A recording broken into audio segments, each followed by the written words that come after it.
ትግርኛ ተዛረባይ ሕዛብ ትግራይ ዘሎ ንሱ ከየጥፋኻ ዓዲ ጠጠው ክትብለይ ትኽእልን ሰላም ፍትዋትን ኮራት ናይ ሰመረሻው ተኸታተልትና ከመይ ትጸንሑ ሎሙን هم ተለምደ ኣብዚ ሁሉ ኩነታት ለትኩሩ ሓድሽ ዜናታት ሒዘርኩም ቀሪበን ኢኹም ነዚ ቻናል ሓድሽ ተምኩ ለኹም ላይክ ሼር ሰብስክራይብ ጋር ይድርሱ እዚ ቪድዮ ለኹም ተሰብ እንታይ ክባፅሕ ላይክ ጋር ጀምሮ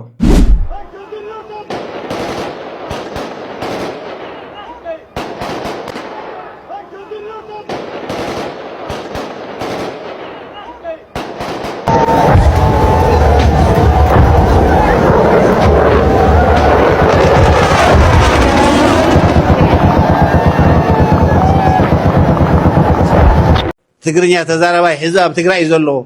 ንሱ ከየጥፋኻ ዓዲ ጠጠው ክትብለይ ትኽእልን መጥፊኦም ክኾን ይኽእል እዩ መጥፊኦም ክኾን ስራሕዮ ምክንያቱ ኣታ ምስሓብ ይተሪፍዎም ዘሎ ህዝቢ ኩሎም ተወታቲፎም ኣለዉ ፅባሕ ደይጅመር ድሕሪ ፅባሕ ደይጅመር ይበሃል ኣሎ ስለዚ ኣብዚ ቃታ ምስሓብ ዝተረፎ ኩነታት ዘይተርፍ ኮይናት ንኣታቶም መጥፊኦም ንግበሮ ብዝነኣሰ ግዜ ክውዳእ ብዝሓፀረ ዋጋ ክጠቃለል ኢሳያስ ጽምዶ ይፈጥሩ ኣለዉ ንደብረጽዮን ኢሳያስ ንሳቶም ዝጀመርዎ ኩናት ኣይ ኩናትና ንብል ዘለና ተጻሚዶም ትገልጽዎ ነርኩም ናይ ህዝቢ ትግራይ በቃልሲ ካብቶም ቀንዲ ተዋሳእቲ ኮይኑ ዘቕመጦ ህገ መንግስቲ ቀደር ዙር ሓይልታትስ ምሳቶም ጽምዶ ፈጢርና ይብሉ ኣለዉ ናይ ኢትዮጵያ ናይ ትግራይ ግዛእታዊ ሓድነት ይምለስን ምዝብል ሓይሊ ጽምዶ ፈጢርና ይብሉ ኣለዉ ትግራይ ተዘይጠፊኣስ ኤርትራ ከም ሃገር ጠጠው ይትብልን ምክንያቱ እቲ ዋና ጉንዲ እቲ ኔቸር ናይቲ ጽምዶ እዚ ዓዲ ዘጥፊ እዩ ዝኾነ ጉድለት ኣለዎ ኢልካ ዋላ እንተኣመንካ ኣብዚ ተቃሊስና ንዕርዮ ትብል እምበር ኣብዚ ናይ ኢትዮጵያ ዓዲ ነፍርስ ዝበሃል ሕልናን ድሌትን ኣይነበሮን ህዝቢ ትግራይ ምዘይ መፃመድና ፀሚድና ዓዲ ፋሕፋሕ ክትብል ንግበር ዝብል ሓሳብ ኣይነበረን ናይቶም ህዝቢ ጽምዶ ፈጢሮም ዘሎ ሓይልታት ናይ መጨረሻ ደስቲኔሽኖም ናይ መጨረሻ መዕለቢኦም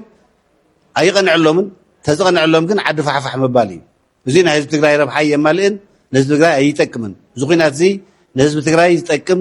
ኩናት ኣይኮነን ብኣንጻሩ ግን መጥፊኦም ክኾን ይኽእል እዩ መጥፊኦም ክኾን ስራሕ እዮም ምክንያቱ ኣታ ምስሓብ ይተሪፍዎም ዘሎ ህዝቢ ኩሎም ተወታቲፎም ኣለዉ ፅባሕ ደይጅመር ድሕሪ ፅባሕ ደይጅመር ይበሃል ኣሎ ስለዚ ኣብዚ ቃታ ምስሓብ ዝተረፎ ኩነታት ዘይተርፍ ኮይናት ንኣታቶም መጥፊኦም ንግበሮ ብዝነኣሰ ግዜ ክውዳእ ብዝሓፀረ ዋጋ ክጠቃለል ህዝቢ ትግራይ ናብ ዝለዓለ ብርሰት ከየብፅሐ ክጠቃለል ንምግባር ንቃለስ እዩ ዝኸውን ክሳብ ህዚ ኩናት ክነትርፍ ንቃለስ ኢልና ዓመት ሰሪሕና ኢና ውፅኢት እውን ነይርዎ እዩ ውፅኢት ነይርዎ እዩ ካብ ቲዲኤፍ ዝሃትም ዘሎ ሓይሊ ኣብ ቲፒኤፍ ዝኣቱ ዘሎ ሓይሊ ሶልካ ኩናት ዘይናትና ኩናት ኣይንቅበልን ኢሉ ስለ ዝኸደ ዝመፀ ነገር እዩ ስለዚ ንኣታቶም መጥፊኦም ክኾን ምስራሕ ይግባእ ኣብዚ ብዙሕ ስራሕ ይስራሕ ምዝርዛር ዘድሊ ኣይመስለንን እዚ የጥፊና ንኣብነት ህዝቢ ክዕምፅ ምግባር ሓደ መንገዲ እዩ ኣብ ቲዲኤፍ ዘሎ ሓይሊ ክሃድም ምግባር ካሊእ መንገዲ እዩ ይሃድም እውን ኣሎ ህዝቡ ይወፅ ኣሎ ኣይ ኩናትና ይብል ኣሎ ኩላትና እዚ ኩናት ካዚ እዚ ደብረጽዮንን ኢሳያስን ተሻሪኾም ምስ ፋኖን ግዛዕን ኮይኖም ክሰርሕዎ ዝደልዩ ዘለዉ ናብ ቡርሃን ተፀጊዖም ምስ ቡርሃን ኮይኖም ክሰርሕዎ ዝደልዩ ዘለዉ ውግእ ናይ ህዝቢ ትግራይ ጥቕሚ ይሕሉን ኣይናትካን ውፃእ ነቶም ከምኡ ዝገብሩ ዘለዉ መጥፊኦም ግበሮ ኢና ክንብሎ ዘለና ብዙሕ ነገር ክዝርዘር ይከኣል እዩ እዚ ጌርና ኣብ ትግራይ ሰላም ናይ ኩሉ ነገር መሰረት ስለ ዝኾነ ልምዓት ዲሞክራሲ ንኽመፅእ መንፀፍ ነንፅፍ እዚኣቶም ብምልኦም እንኳን ዶ ብናይ ሓደ ፖለቲካዊ ምዕራፍ ብወለዶታት እዮም ዝፍፀሙ ነዊሕ ግዜ ዝወስዱ እዮም ንሕና ክንምነዮ ንኽእል ነገር ነዚኣቶም ዝኾን መንፀፍ ነንፅፍ ኢና ክንብል ንኽእል ስለዚ ዝመፅ ዘሎ ኩናት ዘይተርፍ ኩናት ሓደ ብዝሓፀረ ግዜ ክውዳእ ንፅዓር ካልኣይ መጥፊኦም ንግበሮ ኣብ ትግራይ ሰላም ልምዓት ዲሞክራሲ ንኽመፅእ መንፀፍ ነንፅፈሉ ናይ መወዳእታ ክህልዎ ንፅዓር ክብል እየ ዝደሊ ይቐኒየለይ ኣብዚ ሓደ ተዛረቦ ዘረባ እዚ ሰብ እዚ ኣብዚ ስርዑ ነገር ውስጥ ነው። ስለዚህ ቶሎ ብሎ በእንደዚህ አይነት ሁኔታ ወታደሩን መያዝ እየተዋጋም እያሰለጠንክ ነው የምትሰጠው። ከፍተኛ ጥንቃቄ የተደረገው አንድም ሲቪል እንዳትነካ ነው። ለምሳሌ ያን ጊዜ 16 የሚሆኑ ወታደሮች ሬፕ አድርገዋል፣ ሴቶችን ደፍረዋል። 16ቱንም ነው የቀጣነው ሰብስበን ደግሞ ኢሚዲየት ነው፣ የቆየ ነገር አይደለም። ከምናምን ሚንዛዛ ነገር አለ። ወደ ፍርድ ቤት ቀረበ። ፍርድ ቤት የሚሰጠውን ማነው ስሙ ፍርድ ተሰጠው። እዛ ፍርዱ ተቀጂ እዚ ትሪዎ ዘለኹም በዚ አጋጣሚ እዚ ኦኬ ሶ እትኸዳዕ ጻድቃን ንዓና እንታይ ኢልና 75% ኣብ ትግራይ ዝተፈጸመ ወንጀል ሰራዊት ሻዕብያ ይፈጽሞ ኢልና ሓቂ ባጫ ደበሌ ሕጂ ሰሚዕኹሞ 16 ወታደራት ደቂ ኣንስትዮ ዓሚፆም ኢልና ርዮ እንታይ ዝበሃል ከንጉሱ በላይ ጳጳስ ዝበሃል ምስል ኣሎ ሓቂ ባጫ ደበሌ ሰራዊት ኢትዮጵያ ኣብ ትግራይ ኣትዩ መባዕሉ ዝነገረና ዘሎ 16 ወታደራት ናይ ኢትዮጵያ ደቂ ኣንስትዮ ዓሚፆም 16 ድማ ኣሲርናዮም ኢልና ትኸዳዕ ጻድቃን እንታይ ኢልና 75 ካብ ሚእቲ ሻዕብያ ፈጺሞ ኢልና 25 ካብ ሚእቲ ፋኖ ፈጺሞ ኢልና ሕጂ ባጫ ደበሌ ኦሮሞ ኮይኑ ጀነራል ናይ ኢትዮጵያ ኮይኑ ኣብቲ ናይ ትግራይ ኩናት ተሳቲፉ መቐለ ኣትዩ ባዕሉ ሰራዊት ናይ ኢትዮጵያ 16 ዝኣኽሉ ወታደራት ደቂ ኣንስትዮ ናይ ትግራይ ዓሚፆም እዮም እንዳበሉ ከሎ እቶም ከዳዓት እንታይ ኢሎምና ሰራዊት ናይ ኢትዮጵያ ወላ ሓንቲ ወንጀል ወላ ሓንቲ ጆኖሳይድ ኣይፈጸመን which means war crime ማለት እዩ ሬፕ is part of war crime ማለት እዩ ወላ ሓንቲ ነገር ዝፈጸሞ ነገር ኢልና ባዕሉ ባጫ ደበሌ ይነግረኩም ኣሎ ሕጂ በዓል ጻድቃን እንታይ እዮም ክብሉ ሶንሳቶም ባራዩ ናይ ብልጽግና ስለ ዝኾኑ ኣዲስ ኣበባ ኸይዶም ናይ ኢትዮጵያ መከላከያ ሰራዊት ወላ ሓንቲ ወንጀል ከም ዘይፈጸመ ገይሮም ንጹህ ገይሮም ሓቂ ዶ እዚ ጌታቸው ከዳዕ ባዕሉ ኢንተርቪው ክገብር ከሎ እቲ ብምሉእ 75 ካብ ሚእቲ ሻዕብያ ይፈጺሞ ዝብለና ማለት እሞ ባጫ ደበሌ ባዕሉ መጺኡ ሰራዊት ናይ ኢትዮጵያ ወንጀል ፈጺሙ እዩ ደቂ ኣንስትዮ ዓሚፂ እንዳበለካስ መን ትበሃል ስኻ ጠባቃ ትኾነሉ ሶ ኤርምያስ ለገሰ ዋቅጅራ ኣብዚ ጽቡቕ ሕቶ ሓቲትዎ ከምዚ ጌርኩም ምባሃል እሞ እንታይ እዩ ኢሉ ሓቲትዎ ቶም አማርኛ ሰምዑ ተገኝኩም ሰምዑ እዚ ኣብ ዓድና ሕጂ ምስ ወግዕ እንዲም ክሪእዎ ግን እሺ እስማ አግኝተናል ቦታው የኛ ወታደሮች ናቸው። ስለዚህ ምንድነው በጆኖሳይድኛ ሊከስ ከሆነ መደበኛ የውጊያ አካሄድ አለ። ጥርት ያለች የጦር ሜዳ ምናልባት በአሁኑ ሰዓት ሂሬን ዘር ትንሽ የተገፋፋ ነገር ቢኖር እነሱን ጥንቅቅ አድርገን ሰተን ያሁን በዛች ቆላ ወቅት ምክንያቱም ጥንቃቄ ማድረግ አለብን። የተናደደ ወታደር ነው እድሜ ልክ ያገለገለ እንደ ባሪያ የሰራ ከጀርባው ተወጋ። ነገር ግን አብዛኛዎቹ ደግሞ አግብተዋል። ልጆቻቸው እዛው ናቸው ያሉት። አሁን እንደዚህ የሚገደሉት በተኙበት የተገደሉት የምንዋጋው እንዲህ አይነት ነገር ውስጥ ነው። ስለዚህ ቶሎ ብሎ በእንደዚህ አይነት ሁኔታ ወታደሩን መያዝ በእየሄደ እየተዋጋም እያሰለጠንክ ነው የምትሰጠው። ከፍተኛ ጥንቃቄ የተደረገው አንድም ሲቪል እንዳትነካ ነው። ለምሳሌ ያን ጊዜ 16 የሚሆኑ ወታደሮች ሬፕ አድርገዋል፣ ሴቶችን ደፍረዋል። 16ቱንም ነው የቀጣነው ሰብስበን። ደግሞ ኢሚዲየት ነው፣ የቆየ ነገር አይደለም። ከምናምን ሚንዛዛ ነገር አለ። ወደ ፍርድ ቤት ቀረበ። ፍርድ ቤት የሚሰጠውን ማነው ስሙ ፍርድ ተሰጠው። እዛ ፍርዱ ተከናወነ። 16 ደግሞ ያኔው እኔው ነኝ የተናገርኩት 16። ስለዚህ ከሻዕቢያ አንጻር ነውና ሰው እንዳለ ስለዚህ ከሻዕቢያ አንጻር ነውና ሶስዋሽ ለኸባጥ ሳንታይ መልእክቲ ክትሕልፍ ክትደሊ ከም ዘለካ ተረዲእና ኣነ ዝሕዝነኒ እዚ መራሕቲ ሕወሓት ረይዎ እዚኣቶም ትማሊ ነፋጣት ባዕልኩም ዕብይኹም ፀላእትኩም ኮይኖም ወዲ በሻሻኹም ደሰይ እዚ ሰብ እዚ ሕጂ ሰራዊት ናይ ኢትዮጵያ ኣብ ልዕሊ ደቂ ኣንስትዮ ትግራይ ዓመፃን ኣይ ንሱ ንግደፎሞ ብናይ ሻዕብያ አንጻር ክንሪኦ ደልዩ ልክዕ ከምዚ ጻድቃንን ጌታቸውን ዝበለና ማለት እዩ። ድሕሪ ሕጂ ብዛዕባ ዓመፅ ክትዛረቡ ከይተሓስቡ ባዕሉ ነግረኩም ኣሎ ባጫ ደበሌ 16 ወታደራት ደቂ ኣንስትዮ ዓሚፆም እዚኦም ኤክስፖዝ ዝኾኑ ወይ ድማ ከምዚ ዓመፁ ባዕሎም ዘቃልዕዎም ኣብቲ ከባቢ እምበር በብከባቢኡ ክንደይ ወታደር ናይ ኢትዮጵያ ክንደይ ደቂ ኣንስትዮ ትግራይ ዓሚፁ ንግዜ ክንገድፎ ኢና። ግን ባዕሉ ባጫ ደበሌ መፂኡ ዛረባ ኣሎ። ሕጂ ረይዎ ፅባሕ በዓል ጌታቸው ረዳ ናይ ግዜ ጉዳይ ትኸዳዕ ጻድቃን ናይ ግዜ ጉዳይ ወዲ በሻሻ ከረክበኩም እዚ ባዕሉ ዶ መስኪሩ ኣሎ ከዳዕ ሁሉ ጊዜ ከዳዕ እንታይ ከም ዝብል ካስምዑ ጊዜያዊ አስተዳደሩ ባደረገው ጥናት ከዩኒቨርሲቲዎች ጋር ባደረገው ጥናት በ10 ሺዎች የሚቆጠሩ ሴቶች የተደፈሩበት ኢንሲደንት ጥናት ስናደርግ 76%ን የኤርትራ ሰራዊት ፈጽሞታል ነው። ግዴሎት ሰጥቷል ብሎ ማስታወስ ያስፈልጋል። እጂ ደገምኩም ስምዑ ጊዜያዊ አስተዳደሩ ባደረገው ጥናት ከዩኒቨርሲቲዎች ጋር ባደረገው ጥናት በ10 ሺዎች የሚቆጠሩ ሴቶች የተደፈሩበት ኢንሲደንት ጥናት ስናደርግ 76%ን የኤርትራ ሰራዊት ፈጽሞታል ነው። ኦኬ ተዳዕዚ 75-76 ካብ ሚእቲ ወንጀል ኣብ ትግራይ ዓመፅ ሬፕ ዝተገበራ ደቂ ኣንስትዮ ሻዕብያ ዓሚፆን ኢልና ጎይታኻ እንታይ ኢልና ሎም ማዓንቲ መዚ ሰሚዕኹም ነው ኣገ 16 ዘይተፈለጠ ኤክስፖዝ ዘይተገበረ ተደፋፊኑ ነገራ ዝሓለፈ ክንደይ እዩ ክኸውን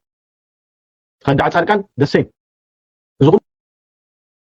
ተፈለጠ ኤክስፖዝ ዘይተገበረ ተደፋፊኑ ነገራ ዝሓለፈ ክንደይ እዩ ክኸውን ከዳዕ ጻድቃን ደሰይም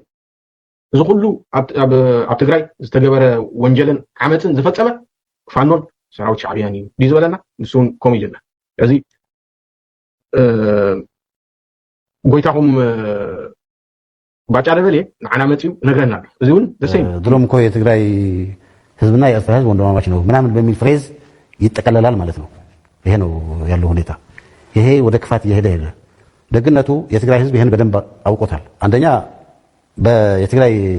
የጄኖሳይድ ኮሚሽን የሚባል አለ፣ ያጠናው ጥናት አለ። ካጠናው ጥናት እኔ በደንብ ሪኮሌክት ካደረኩ 75% የሚሆነው ክሪሚናል ስራዎች የሰራው የኤርትራ ሰራዊት ነው። ሰው የገደለው፣ ሬፕ ያደረገው፣ በሴቶች ማህፀን ላይ ያልሆነ ነገር ያስገባው የአክሱም ነብሰ ገዳይ እኮ የሻዕቢያ ወታደር ነው። ተማም አዲስ አበባ ዘለኹም ጋዜጠኛታት ብፍላይ ኮርነር ሚድያ ፀጋይ ነዚ ኸዳዕ እዚ ሕቶቶ ባጫ ደበሌ ትማሊ ኣብ ዝነበሮ ቃለ መጠይቕ ኣብ ትግራይ ኣብ ዝተገበረ ኩናት ናይ ኢትዮጵያ መከላከያ ሰራዊት ደቂ ኣንስትዮ ትግራይ ዓሚፀን ኢሉ ባዕሉ ተዛሪቡ ሒዝያ ቆሪፀ ክልጥፋ ክፍትን የፌስቡክ ገጽ እዚ ኸዳዕ እዚ ሕጂ እንታይ ከም ዝብል ሰምዑ ኢና ደሰም ልክዕ ከምዚ መሪዎች የተከሉትን ማሳ ኣብዚ ሕጂ እንታይ ደም ዘሎ ትእዛዝ ሂብኩም ፋብሪካታት ዝነቐልኩሞን ዘፍረስኩሞን ናይ ትግራይ ሓረስቶት መሬቶም ኣቃፂልኩም ወይ ቆሪፅኩም ወይ ገንዘብ ማለት ብሃገረሰብ እንድሕር ኣኺልኩም ጠለበጊዕ ማለት እዩ ወይ ከፍትኻ ወይ ገለም ንብረትካ ማለት እዩ እዚ ሓሪድኩም በሊዕኩም ዶ ዝተረፈ ድማ ሒዝኩም ሞኺድኩም ዶ ኢሉ እዩ ዝሓቶ ዘሎ ሰባጫ ደበሌ እንታይ ኢሉ ንሕና ወን ሓንቲ ዘፍረስናዮ የለን ወን ሓንቲ ዝገበርናዮ የለን ፋብሪካታት ናይ ትግራይ ዘፍረሶ ሻዕብያ ኢልና ንሕና ኸ ናትና ኤቪደንስ ስለዘለና ክንቅፅል ኢና በማስ አጭዳችሁ ከጥቅም ውጭ እንዲወጣ በሬዎቹ ታርደው እንዲበሉ የተቻሉት ደግሞ ተነድተው በሬዎቹ እንዲወሰዱ ያደረጋችሁት ነገር አለ። ማንጎ ጥሩ ነው። የመጀመሪያው ደረጃ እንደዚህ አይነት ጭካኔ የኢትዮጵያ ሰራዊት የለውም። እያንዳንዱ ሰራዊት ትግራይን ያውቃል። በእጁ ያደገ ነው። ሕጂ ናይ ባጫ ደበሌ ሓሶት ሰራዊት ኢትዮጵያ ከምዚ ጭካኔ ይብሉን እዩ ኣቐዲሙ ሰራዊት ኢትዮጵያ ደቂ ኣንስትዮ ከም ዝዓመፀ ነጊርና ወዲ በሻሻ እንታይ ኢልና ኣብ ትግራይ ደቂ ኣንስትዮ ብኖርማል ተዓሚፀን ናትና ግን በሳንጃ ተዓሚፆም እዩ ዝበለ የኛ ሰራዊት ናይ ኢትዮጵያ ብኻራን ብገለን ተሓሪዱ ሰራዊት ናይ ኢትዮጵያ ግን ኣብ ትግራይ ብኻራ ይኮነን ዓሚፁ ደቂ ኣንስትዮ ብኖርማል ዊች ሚንስ ከምዚ ኖርማሊ ሴክስ ትገብሮ ማለት እዩ ሰባጫ ደበሌ እቲ ዘይረድኦ ነገር ኣቐድም ኣቢሉ ናይ ኢትዮጵያ መከላከያ ሰራዊት ደቂ ኣንስትዮ ትግራይ ከም ዝዓመፀ ዛረብ ቀፂሉ ድማ ሰራዊትና ብዲሲፕሊን ዝምራሕ ኢሉ ኩናት እንድሕር ተጀሚሩ ብዲሲፕሊን ዝምራሕ ውጣ በተባለበት ሰዓት እንደፈለገ አድርጎ እግሩን እየጎተተ ሲወጣ የነበረው የሻዕቢያ ወታደር ነው። ጊዜ የነበራቸው እነሱ እንደገና ደግሞ የተቀመጡት በዚህ የአልጀርስ ስምምነት ዲማርኬሽኑ ባይኖርም ለኤርትራ የተወሰኑ ድንበር ላይ ነው የተቀመጡት። እንደውም ትንሽ ኤክሲድ አድርጓል ወደ ውስጥ እዛ ነው የተቀመጡት። ከዛ እየተነሳ አልመዳንም በዚህ በአዲግራት ያለውንም ሌሎች ቦታ ያለውንም ህዝቡንም የመድፈር ሁሉም ነገር ለማድረግ ጊዜ ነበራቸው። ኦኬ ሶ እዚ ምሩቕ እንታይ ዝብለና ዘሎ ካብቲ እዋን ኩናት ሻዕብያ በቲ ናይ ውዕል አልጀርስ ስምምዕ መሰረት ኣብ መሬቶም እዮም ነይሮም ድሓር ናብ ውሽጢ ኣትዮም ኣልመዳ ጨርቃጨርቅን ገለመለን ናይ ትግራይ ናይ ዓዲግራት መድሃኒት ፋብሪካን እዚ ብምሉኡ ኣፈራሪሶሞ ወሲዶሞ ኢልና ሾርት ሜሞሪ ማለት እዚ እዩ። ኣብ ትግራይ ኩናት ምስ ተገበረ ኣብ ማእኸል ኣዲስ ኣበባ ነቲ ኩናት ዝምልከት ናይ መከላከያ ሰራዊት በዓል ከዳሉ ከሎ ኣብ ማእኸል ኣዲስ ኣበባ ሚጋት ኣብ ሰማይ ናይ ኣዲስ ኣበባ ክኸላ ከለዋ እቲ ጋዜጠኛ እንታይ ነው እዘን ትሪእዎን ዘለኹም ሚግ ሕወሓት ዝጥቀመሉ ዝነበረ ናይ ኣልመዳ ጨርቃጨርቅ ፋብሪካን መስፍን ኢንዳስትሪያል ኢንጂነሪንግ ዘቃፀለ እየን ኢሉ ሕጂ እዚ ምሩቕ እዚ ረሲዕዎ እቶም ካልኦት ናትና ባንዳታት ደቂ ዓድና ነዚ ክዛረብሉ ኣይደልዩን በሉ ኣብ መስቀል ኣደባባይ እዘን ኣብ ሰማይ ኮለል ዘብላ ዘለዋ ትሪእዎን ዘለኹም ሚጋት ሕወሓት ዝጥቀመሉ ዝነበረ ኣልመዳ ጨርቃጨርቅ መስፍን ኢንዳስትሪያል ኢንጂነሪንግ ዘቃፀለ እየን ኢማጂን ናይ ኢትዮጵያ ኣየር ሃይል ናይ ኢትዮጵያ ንብረት የቃፀል ኣሎ እዩ ዝብለና ዘሎ ሓገር እዚኣ እውን ዶ ክነሪአኩም ግደፉ ካባ ናይቶም ልጡን ኢኹም ንብለኩም ነዚ ንወዲ ከምዚ ስለዚ እሰይ ኣበላታ ቪድዮ ኢልካ ምድላይ ጥራይ እዚኣ